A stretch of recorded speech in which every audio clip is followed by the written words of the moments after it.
नमस्कार, मैं रचा शर्मा आप सभी दर्शकों का अन्नदाता कार्यक्रम में स्वागत करती हूं। किसान का जीवन बहुत मुश्किल होता है। वो अपने खेतों में लंबे समय तक काम करता है। उसका ध्यान सदैव फसल में ही लगा रहता है। वो अपनी कड़ी मेहनत की ताकत पर अपना जीवन व्यतीत करते हैं।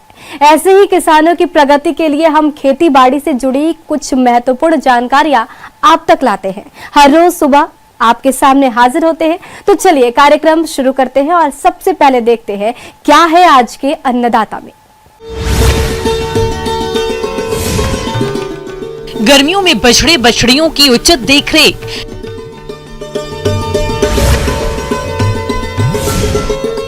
ड्रैगन फ्रूट की खेती है अच्छी आय का जरिया।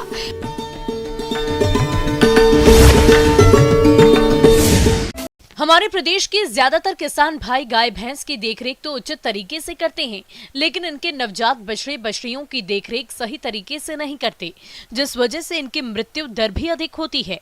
इसलिए गर्मी के प्रकोप से नवजातों को बचाने के लिए आप इनकी उचित देखरेख और प्रबंधन किस तरह से करें, आइए जानते हैं NDRI करनाल के वैज्ञानिक डॉक्टर BS मीणा से।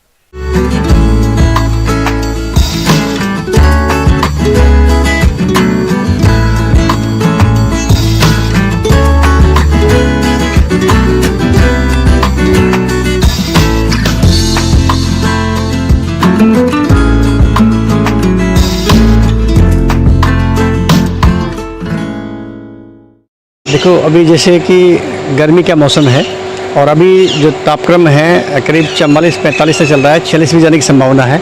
तो इस मौसम में बड़े पशु तो अपने आप को फिर भी एडजस्ट कर लेते हैं, पर जो छोटे गाय भैंस के बच्चे होते हैं उनके शरीर पे तापक्रम का बुरा प्रभाव पड़ता है। तो इसके लिए सबसे अच्छा ये है कि किसान भाई गाय भैंस के छोटे बच्चे को हमेशा घर के अंदर रखें या बाहर निकालें तो छायादार स्थान पर ही रखें, पेड़ की छाया हो। और कोशिश करें कि जब 9 बज जाए तो उसके बाद छोटे बच्चों को कतई बाहर ना निकालें, और यदि बाहर निकालने की जरूरत है सुबह सुबह निकाल लें या फिर शाम को 7 बजे के बाद निकालें, जब सूर्य देवता की तेज रोशनी ना हो। दूसरी बात, जहाँ आप इस पशुओं को बच्चों को बैठाते हैं वो जगह भी साफ़ सुथरी हो। कोशिश कीजिए कि गाय भैंस के छोटे बच्चे हैं, यदि पक्का फर्श आपके पास है तो जो आजकल मैट आते हैं, रबड़ मैट आते हैं, वो साफ़ सुथरे हों और उन पर बीच बीच में 3-4 घंटे पे पानी का छींटा मारते रहें, जिससे कि नमी बनी रहे।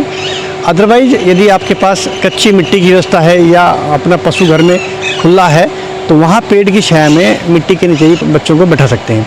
एक विशेष ध्यान रखें कि इनको इस समय दूध का ज़्यादा से ज़्यादा ध्यान रखें। किसान भाई क्या करते हैं, मई जून में दूध की पैदावार कम हो जाती है तो गाय भैंस के बच्चों को दूध कम पिलाते हैं। लेकिन हमारा ये कहना है कि जो पशु के बच्चे 1 महीने तक के हैं उनको वज़न के 10वें हिस्से के बराबर दूध पिलाना है 1 महीने तक।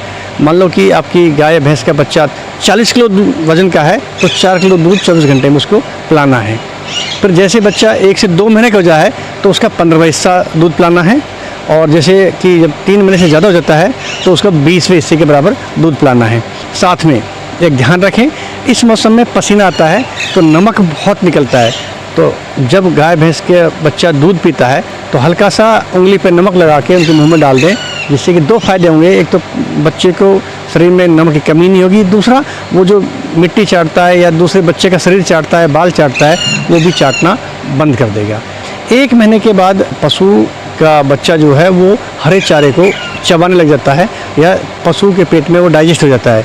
तो कोशिश करें कि जब गाय भैंस का बच्चा 15 दिन का हो तो हरी घास की पत्तियों को उसके मुंह के आसपास लाएं, जिससे कि उसको उसका स्वाद पड़ जाए। और हालांकि गाय भैंस के बच्चे के पेट में 1 महीने के बाद ही हरा चारा पचता है, फिर भी कोमल और नरम पत्तियों को 15 दिन के बाद आप उनको खिलाना चालू कर दें, जिससे कि पशु के बच्चे को हैबिट हो जाए। किसान भाइयों, जब गाय भैंस के बच्चे 3 माह के हो जाएं, तो उन्हें आहार में हरा चारा 3 किलोग्राम, सूखा चारा 250 ग्राम और दाना 500 ग्राम प्रतिदिन देना चाहिए। और जैसे जैसे नवजातों की उम्र बढ़ती जाए वैसे वैसे उम्र के हिसाब से उनकी आहार की भी मात्रा बढ़ाते जाएं और दूध की मात्रा कम करते जाएं, जिससे नवजातों का शारीरिक विकास सही ढंग से होगा।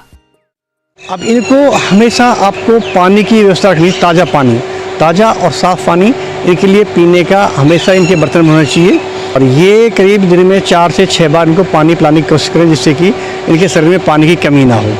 साथ में ध्यान रखें कि हल्की गर्मी से कभी कभी दस्त लग सकते हैं, तो उसका भी ध्यान रखें। यदि पशु को गर्मी से दस्त लग गया है तो दस्त की दवा दें, और सनस्ट्रोक हो गया है तो डॉक्टर से दिखा के उसको ग्लूकोज लगवा दें या कैल्शियम सलाइन वाटर उसको पिला दें।